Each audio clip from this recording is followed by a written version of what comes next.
Best Deal. Para investigadores que tentam descobrir as causas de um acidente de avião, a ferramenta mais importante pode ser a caixa preta. Ela registra cada detalhe do cockpit. Veja isto. Onde está Charlie? E permite que os investigadores ouçam conversas vitais. Droga, está começando a chover. Northwest 255, pista central liberada para decolagem.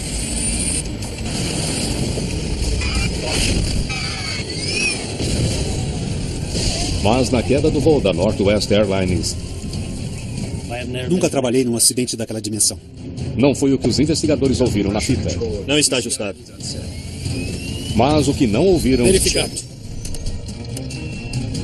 levaria a uma conclusão surpreendente.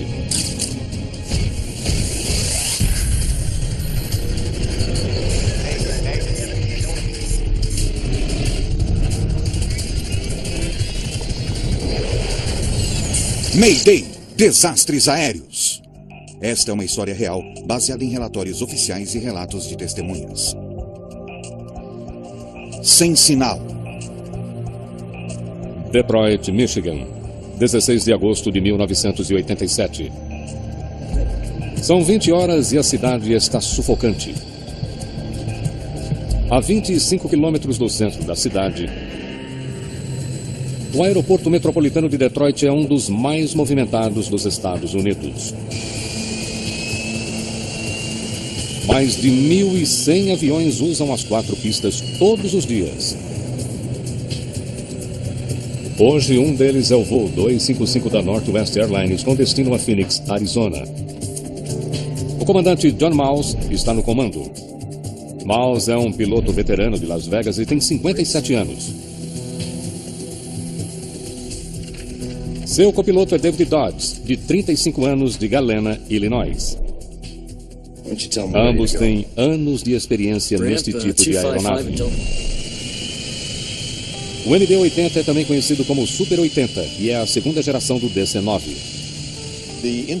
O MD-80 era um pouco mais longo, tinha motores mais potentes e levava mais pessoas. Por essa razão, era um melhor gerador de receita para as companhias aéreas do que o DC-9. Veja isto. O céu entre Detroit e Phoenix está repleto de tempestades. Várias estão se movendo rapidamente em direção ao aeroporto. Há uma linha aqui. Para a tripulação foi um longo dia. E mais uma aqui, uns 40 quilômetros de largura. Se sairmos rapidamente, não teremos um atraso. Eles já voaram de Minneapolis, Minnesota para Saginaw, Michigan e então Detroit. Phoenix é a próxima parada, a caminho de Santa Ana, na Califórnia. Se esperarmos até depois da tempestade, haverá atraso para Waterville. Se eles se atrasarem devido ao tempo, Sim. eles podem não chegar ao seu destino final.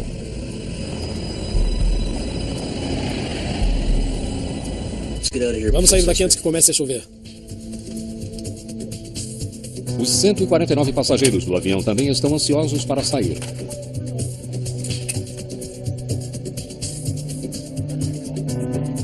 Paula Sheehan e sua família foram visitar parentes e estão a caminho de casa no Arizona. Sua filha Cecília tem apenas 4 anos de idade. Parece que as malas já estão no avião. Diga a eles que estamos prontos. Rampa 255 em Delta 15. O voo 255 está meia hora atrasado. Northwest 255 liberado para decolar. Prontos para decolar. Vamos fazer a verificação. Freios. Confere. Aquecimento do para-brisa. Ligado. Bombas auxiliares. Temos 6. Controlador de pressão da cabine. Verificado. Bombas hidráulicas auxiliares de pressão. Ligadas e verificadas. Droga, está começando a chover. Para não pegarem a tempestade, eles precisam sair imediatamente. Tudo bem. A lista de verificação está completa. O voo 255 começa a se movimentar a partir do portão para a pista. Northwest 255. Mas devido ao tempo, Northwest 255 saindo agora na pista central 3. o controlador em terra muda a pista no último minuto.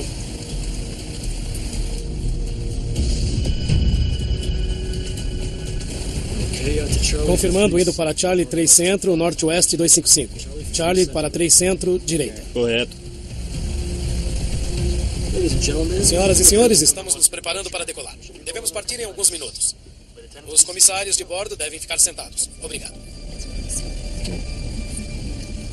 Está escuro como breu lá fora. Onde está Charlie? Ao chegarem à nova pista, eles estão 45 minutos atrasados. Northwest 255, pista 3 centro, liberada para decolagem.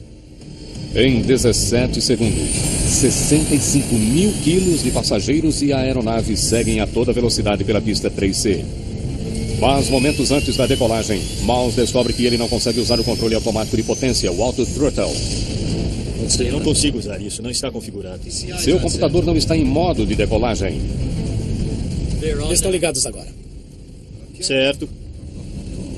Clamp, sem nós. A 313 km por hora, V1 virado. os pilotos ajustam o ângulo do avião com o nariz para cima para a decolagem. E então alguma coisa dá errado. A pouco menos de 15 metros do chão, a aeronave começa a oscilar de um lado para o outro. Torre de emergência, 102. Ela joga para a esquerda e atinge um poste de luz. Fora de controle, o voo 255 atinge o solo, patina ao longo de uma rodovia e desintegra-se ao atingir um viaduto.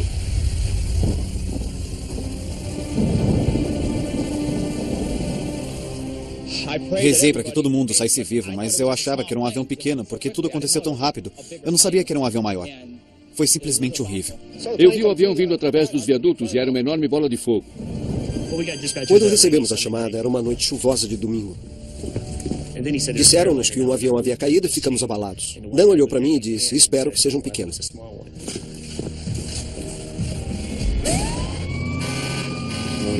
Quando chegamos, vimos o cockpit e a palavra West na fuselagem.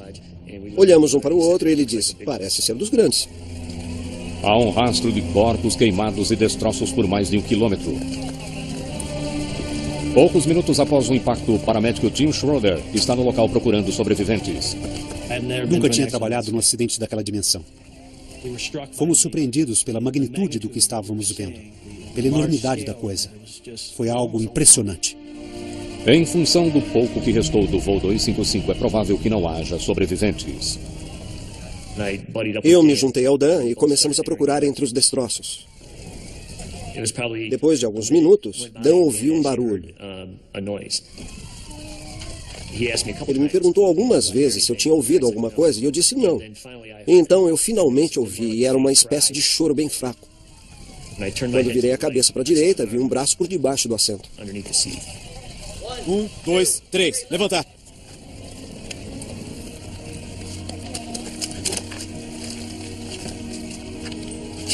Ela estava coberta por um pouco de sangue e fuligem. De alguma forma, Cecilia Sheehan, de 4 anos, sobreviveu ao acidente. Mas ela está gravemente ferida. Tim Schroeder a leva às pressas ao hospital. Encontramos uma menina viva de 4 anos. O pulso está muito fraco. Se Cecília sobreviveu, talvez outros também estivessem vivos. Equipes de resgate passam horas procurando por mais sobreviventes entre os destroços, mas seus esforços serão em vão. Cobrimos tudo, o que era um corpo ou parte de um corpo com uma manta amarela. E basicamente, tudo o que tínhamos era um mar de mantas amarelas. A Northwest Airlines disse que 154 pessoas, passageiros e tripulantes a bordo do avião morreram no acidente. Tanto o comandante Miles quanto o copiloto Dodds são mortos. 2 outras pessoas morreram quando seus carros foram atingidos pelo avião. É o segundo pior desastre da aviação da história dos Estados Unidos. Desastres aéreos, no Nat Geo. Recuperando-se no hospital com graves ferimentos na cabeça está a única sobrevivente do voo 255, Cecilia Sheehan, de 4 anos. Apesar de seus ferimentos, os médicos dizem que ela vai viver. Talvez Deus estivesse ao lado dela naquela noite. Poucas horas depois do acidente, o investigador Jack Drake e sua equipe do NTSB, National Transportation Safety Board, começam a procurar pistas. Drake é ex-piloto da Marinha e já participou de centenas de investigações de acidente. Você sabe quando está num local de acidente porque há essa combinação de cheiro de plástico queimado e querosene, por vezes combinado ao cheiro de espuma de combate a incêndio, que tem um odor característico. E ao sentir o cheiro, você sabe que chegou ao local.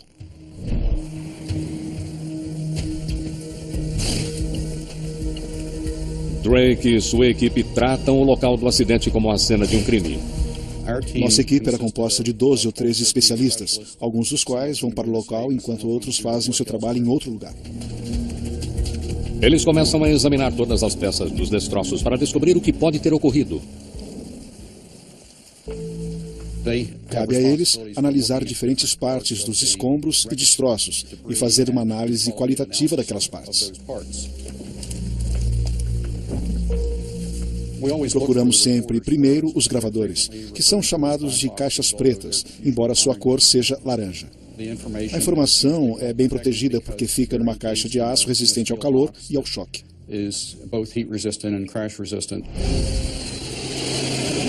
Desde a década de 1960, aviões comerciais têm de transportar gravadores de dados do voo e de voz. O CVR, gravador de voz da cabine, foi introduzido pela primeira vez na Austrália, depois do acidente de 1960 com o Fokker F-27. Os dispositivos precisam resistir a um impacto de 3.400 Gs e temperaturas de até 1.100 graus Celsius. O gravador de voz da cabine está intacto, mas o gravador de dados de voo sofreu alguns danos no acidente. Eles podem conter as únicas pistas capazes de ajudar a descobrir as causas do acidente. Os 2 gravadores são enviados ao laboratório do NTSB em Washington, D.C.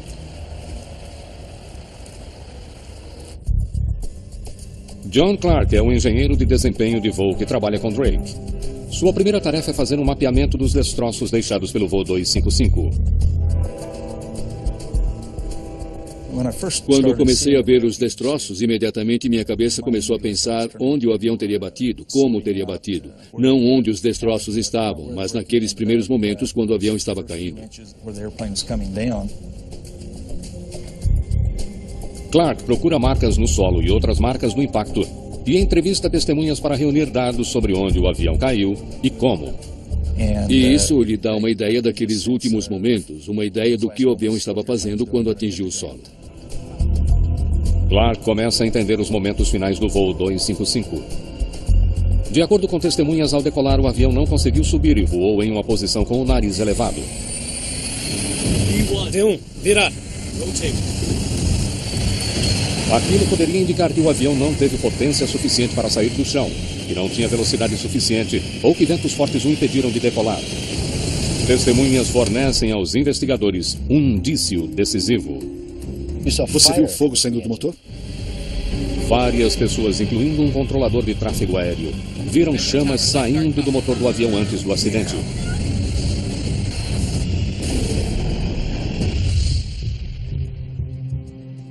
Os motores se tornam o primeiro foco da investigação. Procuravam prova de uma falha interna. O avião teria sofrido uma falha no motor. Os investigadores logo descobrem que, menos de um mês antes, um dos motores do avião havia sido danificado quando fora atingido por um objeto estranho. Ele tinha sido consertado e estava sendo monitorado pela área mecânica para ver como se portava. A equipe estuda os restos do motor em busca de pistas de que ele tivesse pegado fogo ou desligado durante a decolagem. Apesar do que as testemunhas haviam visto, nenhuma evidência de incêndio ou de grande avaria é encontrada. A informação sugeria que o funcionamento do motor tinha sido normal. Clamp, sem nós. As chamas foram resultado do rompimento do tanque de combustível depois que o avião atingiu um poste de luz. O incêndio não causou o acidente. Se Drake e sua equipe quiserem resolver o mistério, eles precisam ter certeza sobre o que aconteceu durante os últimos segundos antes do voo 255 cair.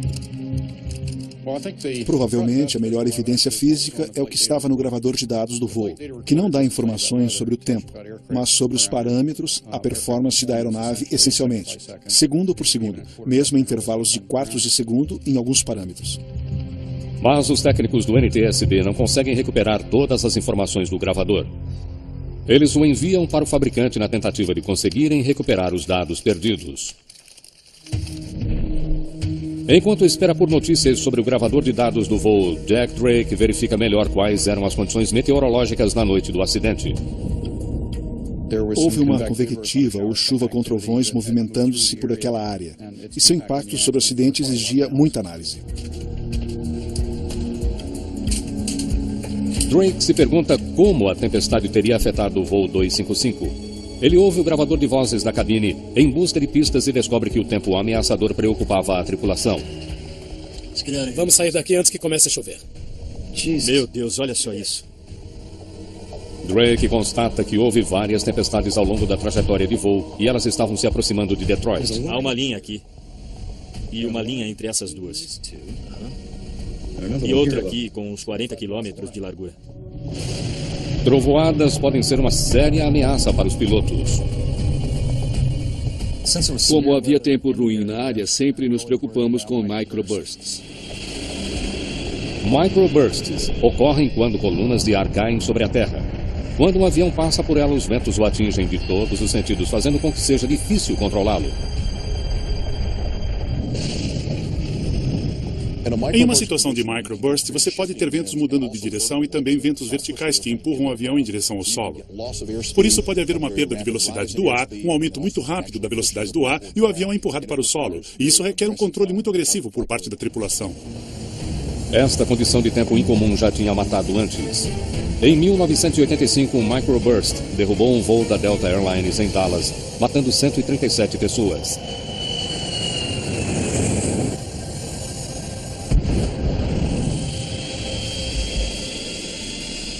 No momento do acidente de Detroit, não havia nenhum dispositivo nos aeroportos para detectar microbursts com precisão. Os pilotos se baseavam em relatos de outras tripulações. Jack Drake descobre que 27 minutos antes da decolagem, o comandante Mouse e copiloto Dodds receberam esse aviso. 722, acabamos de ter um microburst aqui. A coisa simplesmente explodiu ali embaixo. Investigadores suspeitam que um microburst pode ter abatido o voo 255 enquanto ele tentava decolar. Logo após a decolagem, no momento do acidente, se eles tivessem atingido um microburst muito forte, essa poderia ter sido uma das possíveis causas do acidente. As imagens de satélite do momento do acidente e dados climáticos de sensores do aeroporto mostram que houve tempestades perto do aeroporto no momento do acidente. Mas não há evidências de um microburst. Vento e chuva, mas nada que pudesse ser um microburst. Por volta do momento do acidente, sensores do aeroporto chegaram a registrar uma rajada de vento perigosa na pista, forte o suficiente para disparar alarmes na torre. Ao prosseguir com a investigação, Drake descobre que o voo 255 ainda estava no portão na hora daquele alarme. Portanto, os ventos não poderiam ter derrubado o avião. Balizas de sinalização. Entretanto, isso teve um grande impacto no plano de voo do comandante Mouse. As instruções antes do voo diziam que ele deveria decolar da pista 21 à esquerda. Mas com a súbita mudança de direção do vento, o controle em terra envia o voo 255 para a pista 3C, a mais curta dentre 3 pistas disponíveis. Northwest 255, decolagem agora na pista 3, Charlie Centro.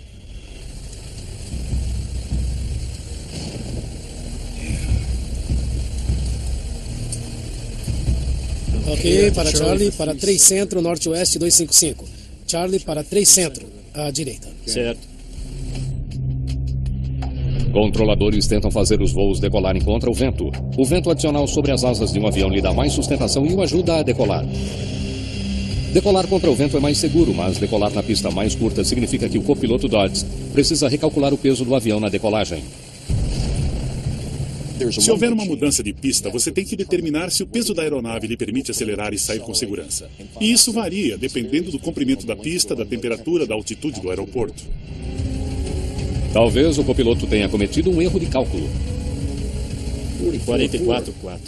Como podemos estar tão leves com o avião cheio? Se houve o erro, isso poderia explicar por que o MD-80 não conseguiu decolar. A pista 3C simplesmente não era suficiente.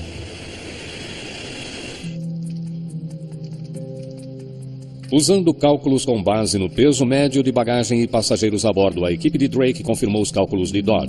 O avião pesava 65 mil quilos, bem abaixo do limite permitido para a pista 3C. Ele deveria ter sido capaz de decolar. A investigação de Drake chega a outro beco sem saída. Ele e sua equipe estão ficando sem alternativas. Até que os técnicos consigam decodificar o gravador de dados do voo danificado, a equipe deve contar com a evidência física encontrada no local do acidente. Mas quando investigadores estudam o console central do cockpit, eles são forçados a considerar uma causa quase inimaginável. Foi assim que foi encontrado? Para tirar o avião do chão, os flaps das asas deviam ter sido estendidos para a posição 11 graus. Mas a forma como o sistema de controle de flap está danificado sugere que os flaps do avião estavam recolhidos quando ele caiu. O pino tinha deixado uma marca. Isso acontece porque o avião para subitamente e a alavanca se movimenta. É um contato metal-metal que se torna exagerado devido ao impacto.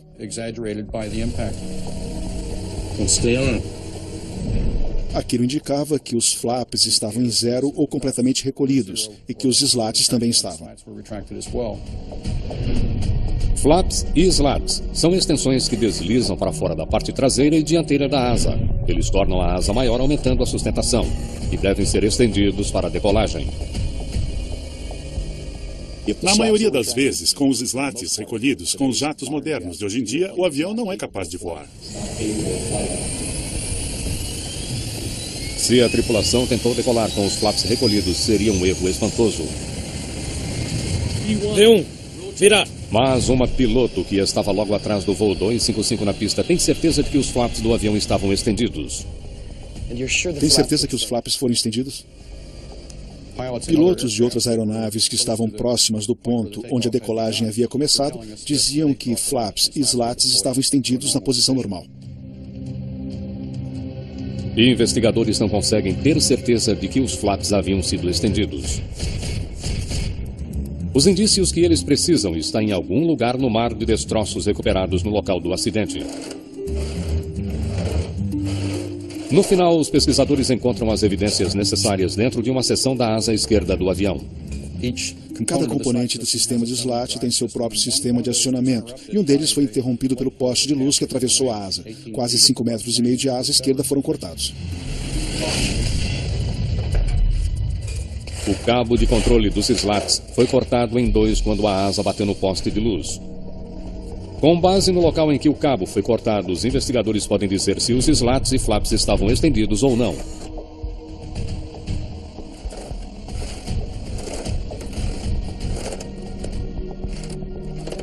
Ele cortou 2 cabos, e se alinharmos aquelas 2 extremidades cortadas, isso correspondia aos slats em posição totalmente recolhida. Parece cada vez mais provável que a tripulação não tenha estendido os slats. Somente o avariado gravador de dados do voo pode confirmar isso. Felizmente, os técnicos finalmente conseguiram resgatar todos os dados. Um histórico do desempenho do voo 255 até o momento do impacto. Eu sabia que se tivéssemos um gravador bom, conseguiríamos os dados de volta.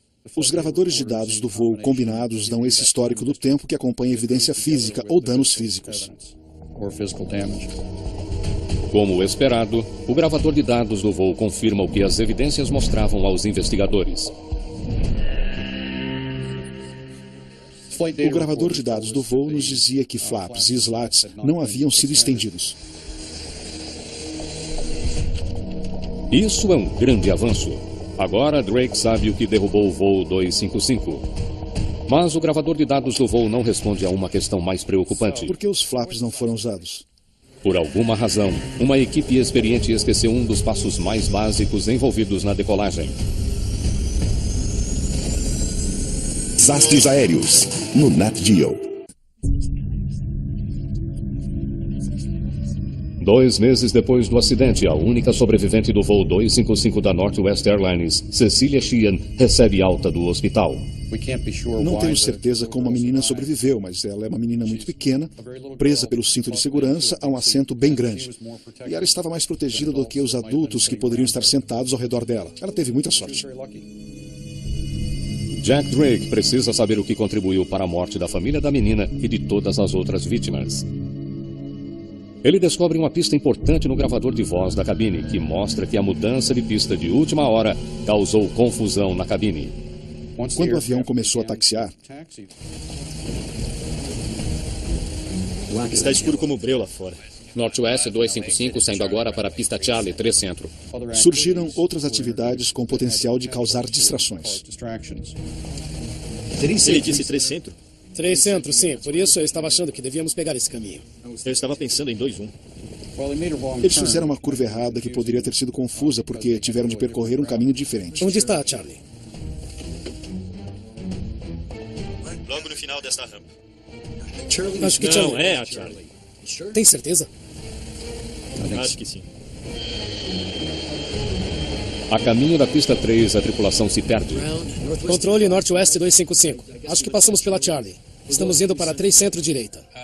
Norte-Oeste 255, afirmativo. Vira à esquerda na Foxtrot.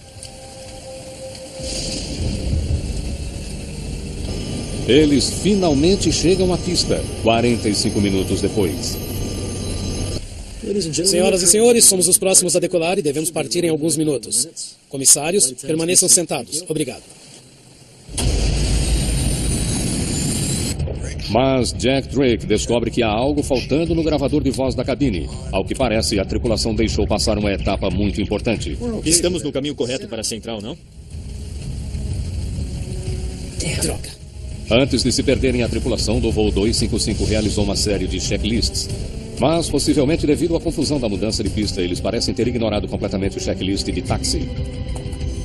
Ao que parece, não consideraram o checklist. E um elemento-chave no checklist é a configuração da aeronave para a partida. O gravador de dados do voo revelou que isso não foi feito. Há centenas de pequenos passos a serem tomados por uma tripulação para a decolagem de um avião. A maioria deles é tratado nas listas de verificação. A lista de verificação é um meio pelo qual você se certifica de que itens importantes estão posicionados ou são executados corretamente. Transponder. Em vez de fazer isso de memória e ter a possibilidade de um lapso de memória, os tripulantes utilizam um processo muito rigoroso e regulamentado de seguir a lista de verificação Pressão da cabine controlada. para checar cada chave, cada indicador, se cada alavanca está na posição correta antes de pegar a pista para a decolagem. O primeiro item do checklist de táxi são os flaps. Uma das coisas incluídas no checklist é a configuração dos slats e flaps para o voo de baixa velocidade. Mas como não seguiu a lista de verificação, a tripulação nunca estendeu os flaps para a posição de decolagem. Acho que Charlie... Não, é a Charlie. Tem certeza? Acho que sim. Eles não haviam feito a lista no momento em que normalmente é feita. E à medida que as atividades se acumulavam, isso foi uma distração em potencial. E eles se afastaram cada vez mais do momento em que normalmente fariam aquele checklist. Eles devem ter imaginado que já o tinham completado. Os pilotos receberam uma indicação de que o avião não estava configurado corretamente. Durante a decolagem, eles não conseguiram ativar o controle automático de potência porque seu computador não estava no modo de decolagem. Outro passo tratado no checklist de táxi. Não consigo usar isso. Não está configurado. Isto deveria tê-los alertado de que não haviam completado o checklist. Se tivesse ocorrido naquele momento que podiam ter deixado passar alguma coisa no checklist, aquilo poderia ter levado ao cancelamento da decolagem. Está certo agora. Sem nós. Certo. Aparentemente isso não aconteceu e por isso deram prosseguimento à decolagem. Com resultados desastrosos.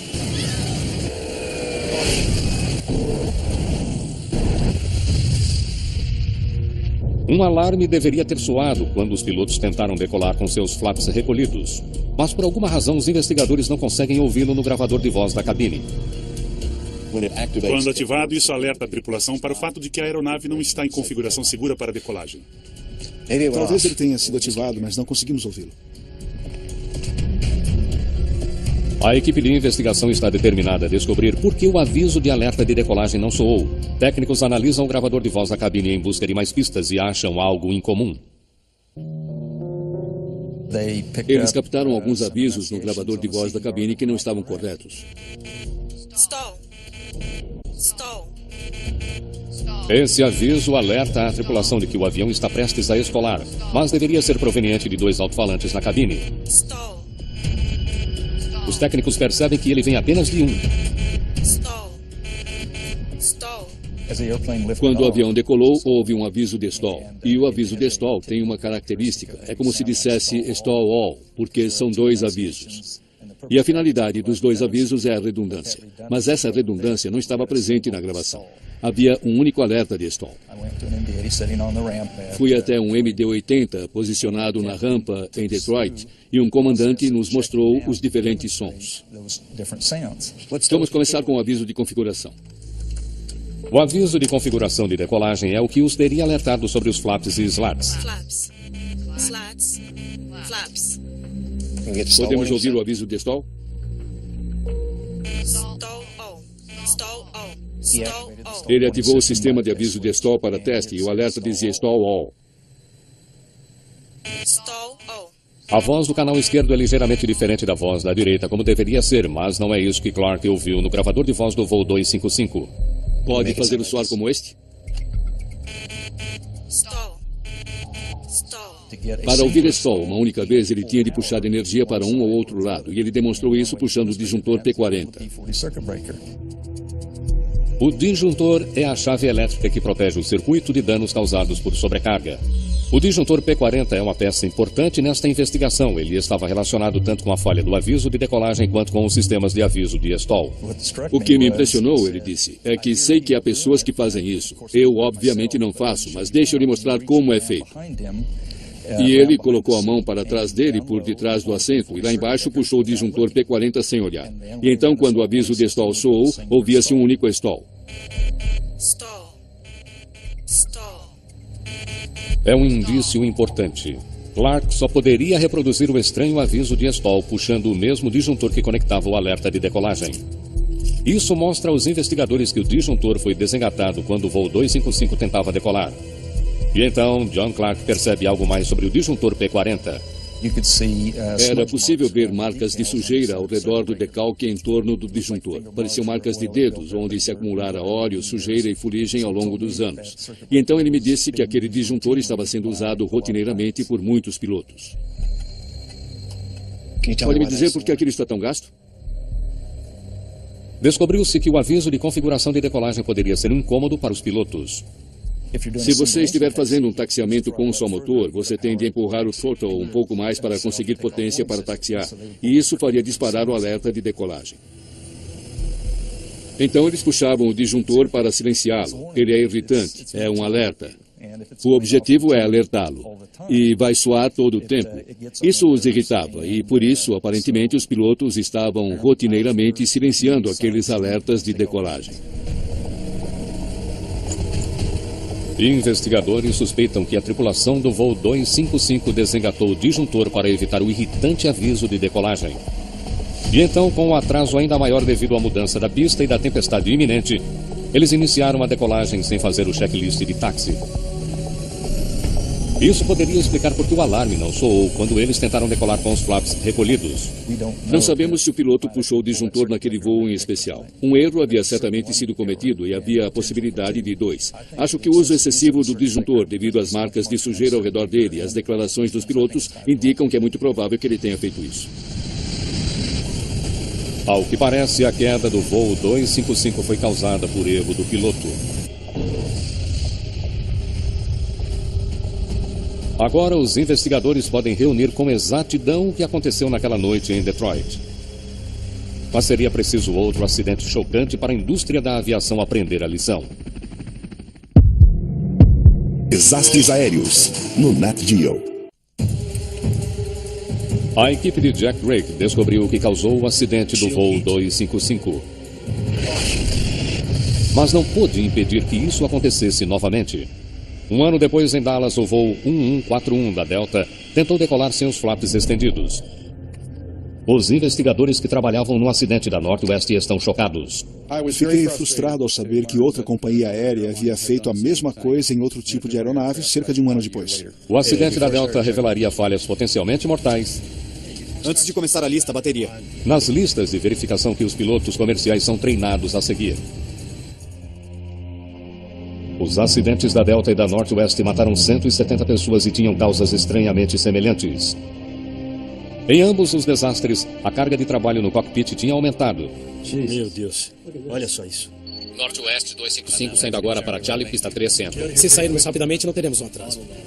E em ambos os acidentes, os pilotos deixaram de cumprir etapas vitais em suas listas de verificação. É bastante incomum que uma tripulação não faça um checklist. Isso é feito centenas e centenas de vezes. Freios, aquecimento de para-brisa, ligado. Controle de pressão na cabine, verificado. Os procedimentos normais estavam um pouco fora da norma e, como resultado, foram negligenciados. Para evitar que isso aconteça novamente, funcionários da aviação se voltam para uma agência do governo que sabe da importância de procedimentos claros. 432, Discovery liberada. A NASA. Jack Drake e sua equipe queriam que a Agência Espacial Americana os ajudasse na criação de checklists que diminuíssem as probabilidades de que itens não fossem considerados. Asaf Degani era um cientista e pesquisador que trabalhava com a NASA. Após o acidente, ele assumiu o projeto de melhoria do procedimento da tripulação durante a decolagem. Verificamos todas as pesquisas envolvendo checklists ou procedimentos em geral e, de fato, não conseguimos encontrar nada. Por isso, Degani teve de começar do zero, mas há dezenas de checklists diferentes a analisar. A maioria dos do voo 255 eram impressos em um único bloco. Elas relacionavam as tarefas que a tripulação tinha de realizar, mas não lhes davam a maneira de acompanhar o que havia e não havia sido feito. Na época do acidente da Northwest, havia vários tipos de checklist em uso. A Força Aérea Americana usava uma lista de rolagem. Quando o item do checklist é concluído, o piloto passa para o próximo. A American Airlines usava um sistema que permitia que os pilotos cobrissem itens concluídos com uma lâmina de plástico. Portanto, apenas os itens não cumpridos seriam exibidos. Asaf Degani pretende ver pessoalmente como os pilotos estavam usando os checklists. Ele queria diminuir a possibilidade de erros. Ele se sentou nas cabines e observou 42 grupos diferentes em ação. Degani concluiu que muitos checklists eram mal concebidos. Há um certo fluxo que você segue para verificar as coisas. E a ideia é evitar que você esteja fazendo uma coisa aqui e outra ali. A lista deveria ter um certo fluxo lógico e não um aleatório. Degani também encontrou um problema muito mais grave com os checklists. Se os pilotos fossem interrompidos, eles por vezes esqueciam onde haviam parado. Transponder, verificado. E havia casos em que a tripulação faria os procedimentos A, B, C, D e E. Então haveria uma chamada do tráfego aéreo que ela responderia. Seria uma interrupção. Northwest 255, saindo agora para Charlie, pista 3, centro. Ela então voltava para o checklist, pulava um determinado item e continuava na lista, assumindo que toda ela tivesse sido feita. Havia uma grande preocupação em relação àquilo. Para garantir que as etapas não fossem puladas, as companhias aéreas treinam seus pilotos para regressar ao topo de uma lista de verificação após a interrupção e começar de novo. Mais uma vez, Asaf Degani encontra um problema. Descobrimos que se as listas são muito longas e detalhadas, isso é uma sobrecarga para a tripulação e algumas vezes ela não vai querer começar de novo desde o início. Para resolver o problema, Degani sugere mudanças em toda a indústria de transporte aéreo. Uma de nossas recomendações em função do estudo feito foi tentar dividir os checklists muito longos, de modo que no caso de uma interrupção, voltar a fazer 4 ou 5 itens não é um grande esforço, ao contrário de fazer 20.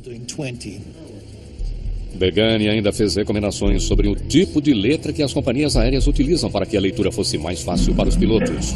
Talvez o maior avanço em relação aos checklists tenha sido a passagem do papel para os computadores. E uma vez que naquela época a informática estava chegando às cabines, fazia muito sentido pensar em listas eletrônicas. Hoje, Degani e sua equipe estudam as listas de verificação inteligente que controlam os itens já verificados. Elas fornecem aos pilotos uma indicação visual de onde eles estão na lista e, em alguns casos, indicam quando a tarefa foi realizada corretamente. Listas eletrônicas mostram quais itens foram concluídos e quais não. Checklists computadorizados estão hoje lentamente chegando aos cockpits de aviões comerciais. Eles fazem com que um acidente como o do voo 255 seja muito menos provável. A FAA também ordenou uma modificação no sistema de alarme de todos os aviões comerciais para evitar alarmes incômodos. O alarme de decolagem foi reprojetado para que não soe a menos que o avião esteja realmente decolando. Jack Drake investigou centenas de acidentes ao longo de 26 anos de carreira com o NTSB. O acidente do voo 255 lhe trouxe uma lição valiosa. Este é um exemplo para o mundo todo da importância de seguir as listas de verificação e da configuração estar concluída corretamente em cada decolagem. E por isso tornou-se parte do currículo de formação em praticamente todas as companhias aéreas ao redor do mundo. O acidente com o voo 255 da Northwest foi resultado de uma série de fatores: mudança de pista, excesso de tarefas, uma lista esquecida, uma falha no sistema de alerta de decolagem. Junte todos esses eventos, esses elos de uma corrente, e isso acabaria em acidente. Se você tivesse rompido um daqueles elos, o acidente não teria ocorrido. O voo 255 também será lembrado por sua única sobrevivente, Cecilia Sheehan. Ela nunca falou publicamente sobre a morte de sua família, mas ela permaneceu em contato com as pessoas que a salvaram naquele dia. Cecília hoje é cheia de vida e as conversas que temos são mais sobre seu esporte favorito, seu marido e férias. Ela disse que talvez um dia venha a público para dizer o que está fazendo. Versão Marshmallow São Paulo.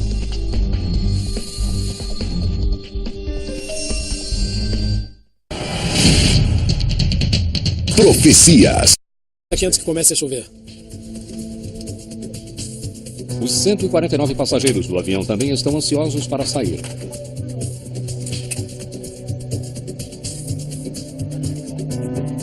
Paula Sheehan e sua família foram visitar parentes e estão a caminho de casa no Arizona. Sua filha Cecília tem apenas 4 anos de idade. Parece que as malas já estão no avião. Diga a eles que estamos prontos. Rampa 255 em Delta 15. O voo 255 está meia hora atrasado. Northwest 255 liberado para decolar. Prontos para decolar. Vamos fazer a verificação. Freios. Confere. Aquecimento do para-brisa. Ligado. Não era um melhor gerador de receita para as companhias aéreas do que o DC-9. Veja isto. O céu entre Detroit e Phoenix está repleto de tempestades. Várias estão se movendo rapidamente em direção ao aeroporto. Há uma linha aqui.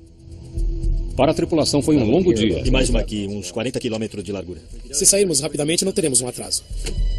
Eles já voaram de Minneapolis, Minnesota, para Saginaw, Michigan e então Detroit. Phoenix é a próxima parada, a caminho de Santa Ana, na Califórnia. Se esperarmos até depois da tempestade, haverá atraso para Waterville. Se eles se atrasarem devido ao tempo, sim, eles podem não chegar ao seu destino final.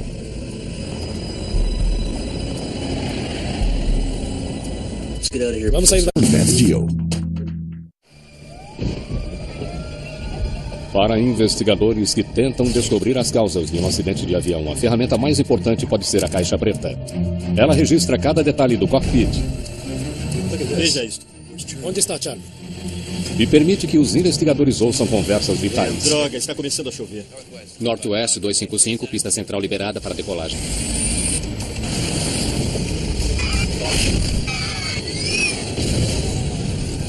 Mas na queda do voo da Northwest Airlines, nunca trabalhei num acidente daquela dimensão.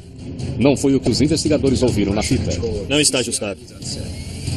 Mas o que não ouviram... Verificado. Levaria a uma conclusão surpreendente. 1.100 aviões usam as 4 pistas todos os dias. Hoje, um deles é o voo 255 da Northwest Airlines com destino a Phoenix, Arizona. O comandante John Mouse está no comando. Mouse é um piloto veterano de Las Vegas e tem 57 anos. Seu copiloto é David Dodds, de 35 anos, de Galena, Illinois. Ambos têm anos de experiência neste tipo de aeronave. O MD-80 é também conhecido como Super 80 e é a segunda geração do DC-9. O MD-80 era um pouco mais longo, tinha motores mais potentes e levava mais pessoas. Por essa razão...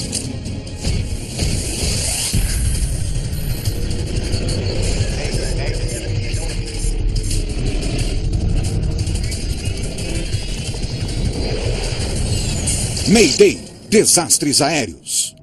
Esta é uma história real, baseada em relatórios oficiais e relatos de testemunhas. Sem sinal.